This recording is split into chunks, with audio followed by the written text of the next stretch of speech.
Në kuadër të jubileut të 10 të festivalit Lulebor në Teatrin Migjeni të Shkodrës, është rikthyer pas më shumë se 3 dekadash hapësira e orkestrës simfonike, një element që i jep skenës frymëmarrje, thellësi dhe dimension të ri artistik. Drejtuesi artistik i festivalit, Zef Çoba, u shpreh se kjo hapësirë është e veçantë dhe i jep skenës një energji të re, duke e bërë përjetësimin artistik më të plotë dhe më profesional.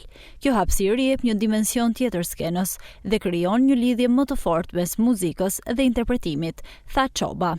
Që shifet edhe nga këtë pamje, ne kemi këtë vit përsëri mas renovimit të Teatrit Migjeni dhe Gropën, ku është vendosur orkestër, që krijon një hapësirë më të mundshme për me ndërtu një spektakël të bukur, sepse lirohet edhe skena me teknologjinë moderne që është e pranishme edhe në këtë festival, për ta bërë sa më tërheqës, sa më atraktiv edhe këtë ngjarje të bukur artistike për Shkodrën. Ky festival sjell 16 këngë të reja që meritojnë shumë falënderim dhe respektet për bashkëpunëtorët dhe krijuesit që janë përgjigjur ftesës për me marrë pjesë në festival.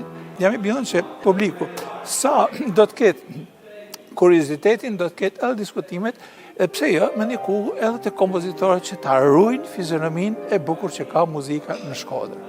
Kënga shkodrane. Në këtë edicion të Luleborës do të konkurojnë 16 këngë, të cilat ruajnë identitetin e këngës shkodrane, por njëkohësisht synojnë përshtatjen me tregun muzikor bashkohor. Një sfidë që, siç theksoi Çoba, mbetet e veçantë për artistët dhe krijuesit pjesëmarrës. Ky edicion jubile pritet të shënojë një moment kulmor për Teatrin Migjeni dhe për artistët shkodran, duke dëshmuar se tradita dhe moderniteti mund të bashkëjetojnë në harmoni, në tinguj të një muzike që mbetet gjallë brez pas brezi.